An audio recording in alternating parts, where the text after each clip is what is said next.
kind of the trick play to get the long punt return. Just, I guess, you talk about those moments and kind of, you know, how gratifying that is as a coach, I guess, to see the way the team responded to Ryan as well. Yeah, I mean, you know, it was a critical sequence in the game. We were able to get a stop on third down, have an opportunity to set up the punt return, and then for Ryan to be able to go out and make a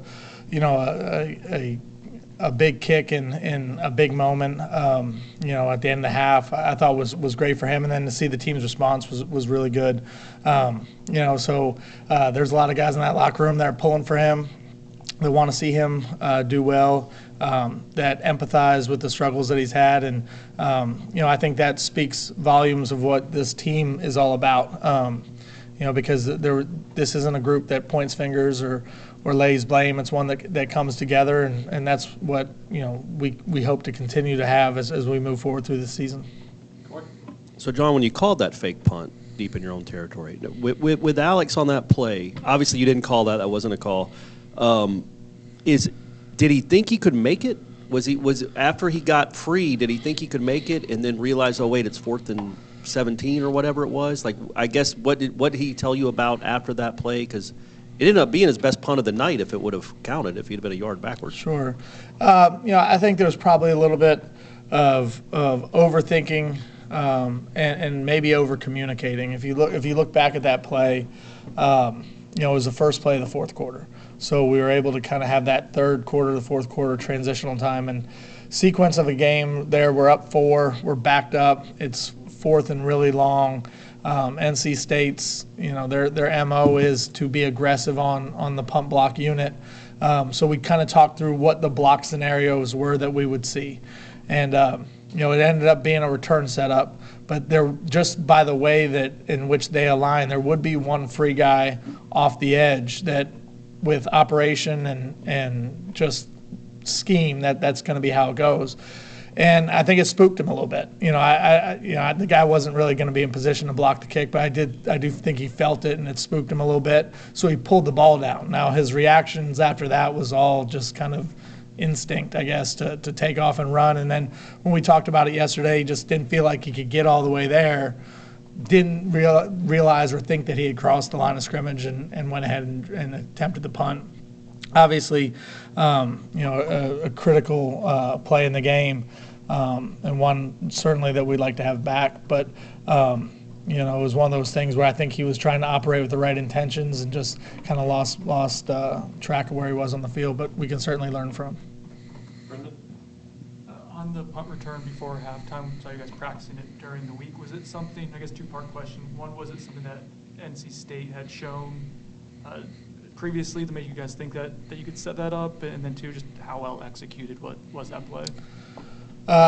First part, in terms of why, you know, there are certain teams that we may pull that out and think that it would be a good part of the game plan.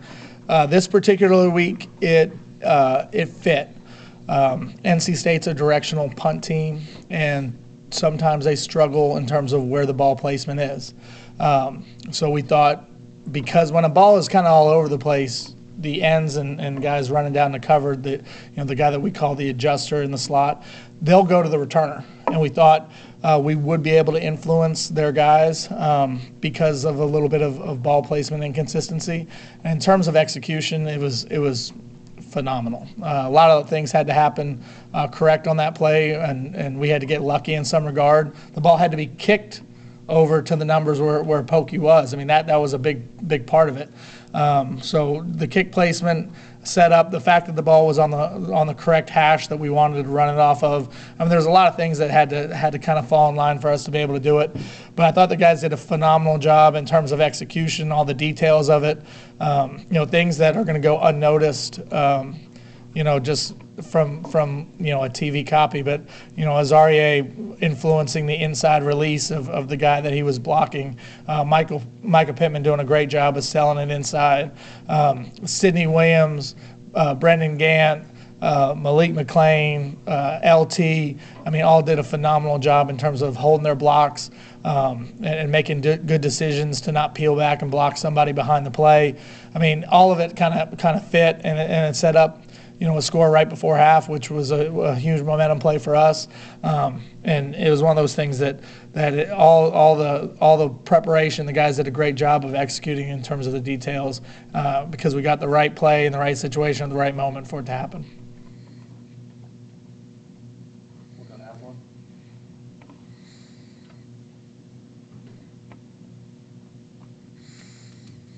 That play set up that field goal that Ryan hit so pure, and he had his extra points. What do you anticipate will let you guys know that you can resume kind of coaching with the consistent kicker on your guys' toolbox? Well, Ryan's had, as we've talked about in here before, he's had good weeks of practice. Obviously, leading up into the game, had struggled the previous couple weeks in game scenarios, but we know it's there. And we had seen it, and then for him to be able to go perform, and he looked comfortable in pregame. He looked confident and comfortable throughout the course of the game. It's not been a physical issue with Ryan. I think he just needed to get a little bit of confidence back, and hopefully that game triggered some confidence in him. And each game is its own game, and each week is its own week. But we're going to continue to pour into him moving forward, and continue to coach him. And I think we know what his physical skill set is. We just now got to see it on a consistent level, and I think hopefully Saturday night will lead us in that direction. It seems like every week I feel the need to ask you about Pat and his development. It seems like he has a feel for the game sometimes, like just the pass breakup and some of the things he does. Is that film preparation and instinctual kind of combination? Well, he's a hard worker. He does prepare. He was down early in the morning on Saturday morning before breakfast watching film in there by himself.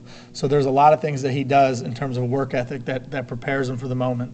But I do think that there are some guys, and it's kind of a hard quality to put your finger on to describe, but do have that playmaking production component to their game. He's a guy that, whether you're talking about scrimmages, or whether it was his very first play of the season that he was in this year against Duquesne, he just finds ways to make plays. He's always around the ball. And it's not something that you can necessarily point at one thing and say that's why. He does have a great instinct for the game. He does have football aptitude. He has good football IQ. He's a smart player. He's a hard worker. And I think it's when you combine those ingredients that you see production. But, for him, for example, he played, I want to say 34 plays is what I think that it was, the exact number. And he had production, either a tackle or the pass breakup on 7 of the plays. So, for a defensive lineman to be impactful in 20%, or a little more than 20% of the plays that he's in, that doesn't happen often. So, his production and when he gets on the field, he's taking advantage of every opportunity and every rep, and he's doing a good job. And he's part of that class where you guys couldn't really be on the road recruiting. Like, is he exceeded what you guys thought? And, what did you guys think about him during the recruiting process? Yeah, the 2020, I guess it was the 2021 class in recruiting, that was certainly challenging, right? Because there was a lot of guys, especially for us as a new staff, that we had never seen in person or met in person, that you were really strictly going off of game film. And the game film, even in that case, was limited, especially their senior year, because of all the COVID restrictions and things that were going on. So you really did have to do your homework. You were trying to make your best guided decisions based on people who had seen him or people who knew him, and going off the film work. We knew he was long. We knew he was athletic. Getting to know him over the course of that recruiting stretch, you could tell he was a smart, thoughtful kid in the recruiting process. So a lot of that, none of that has really been surprising, but we certainly feel fortunate that, really for the majority of that class, I would say that guys that have come in without seeing them in person, they've really done a nice job. And Pat's a guy that continues to improve. But one of the things I will say this too about Pat is I think it's a good lesson for everyone. Last year he redshirted. He didn't waste the red shirt, meaning he knew that there was really no expectation of him ever going in a game, but the way he approached the meeting room and the practice field was as if he was. And I think it's a good lesson for all players, especially young players in a program, that when you aren't really in that role of playing, how do you approach your day to day? And Pat, I thought, improved through the course of last fall, which set him up to be further ahead in the spring, which has now allowed him to continue to develop, in the first year that he really is out there playing. And with Pat's recruitment, did he commit fairly late in the process? Was it dramatic or anything that was a lot of work at the end of that? It wasn't dramatic. I think, he was put in a tough situation too. He was committed to another school that was kind of far from here, and I think he was kind of like, well, shoot, I can't even go visit. Like, I don't know if I want to necessarily go that far away from home to this place that I haven't visited. So I think he was very open and excited about the idea of coming to Florida State. And when we felt real comfortable with the offer and how he had progressed his senior year, I think from his family's perspective and from his perspective, he was excited about the opportunity that we're going to present. I know he's not the flashiest guy, but Leonard Warner has been playing consistently, a lot of snaps, and seems like he's been playing well. I guess, what has he given you guys? And just for him to, I guess, be as committed to this program as he's been for this long period of time, for him to be making this impact, how cool is that for you to see as a coach? Yeah, I've been pleased with Leonard's production and his contribution to not only what he's doing on the field, but what he does off the field. He does have that veteran leadership presence. He is an older guy. He is coming off of a disappointing injury that he had a year ago that held him out. And for him to be able to come back and contribute has been terrific, and I've been proud for him. But also, he's for you to, when you go through a season, especially up front on the defensive line, you are going to have injuries. You are going to have guys that need to step up and fill roles, and his play has increased at a time that we've needed it to. And he brings a toughness, he brings an edge, he brings a dependability to the position that you need. And I'm happy for him and look forward to his continued development and what he brings to the team, because I know it's important. He wants to make sure that he leaves Florida State to the best of his ability. How impactful do you think for guys like Patrick Payton, maybe him especially, to get that redshirt year with getting to watch Jermaine Johnson and Keir Thomas every day in practice, and then how they prepared and how they played in games? How much can that just shape a young man's future, seeing what that looks like so young in their careers? I think it's critical.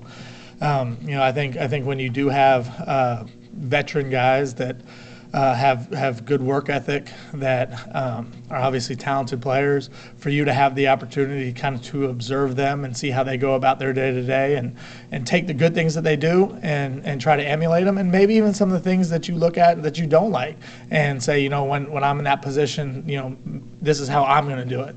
I think, anytime you have those role models and leaders in the room, though, it does provide an opportunity for the young guys to learn from. And I thought Jermaine and Keir obviously were super impactful and did great things in this program.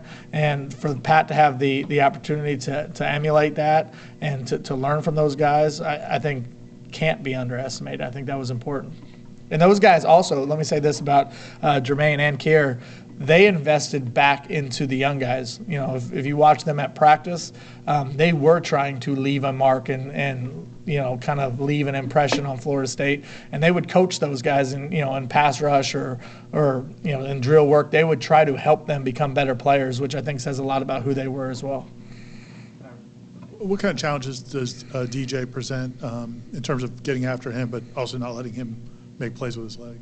Yeah, obviously, a quarterback that has run ability, especially design quarterback run ability, is always challenging because it makes you, that extra hat that you have to account for in the run game is critical. Plus, the big physical nature of who he is, I think is a little bit unique, because it's not just perimeter run style plays that you might get from some running quarterbacks. It's there's going to be downhill physical run game with him, and so it does present a different style of challenge, but one that through the course of the week, we'll do a good job of preparing for.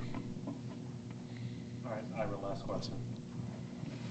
Also, Shipley is a guy that, obviously he's got speed and a lot of different qualities, but he also has shown ability to, fight for extra yards. And does he have a different mentality than maybe some running backs? Yeah, no, I think, I have a very high level of respect for him as a player. He's as a kick returner, he's one that I had that circled that, we got to be on point in everything that we do in terms of our coverage. And then as a running back, I remember a year ago, I've really felt like he was the difference in the game, in the second half when they started to get something going a little bit.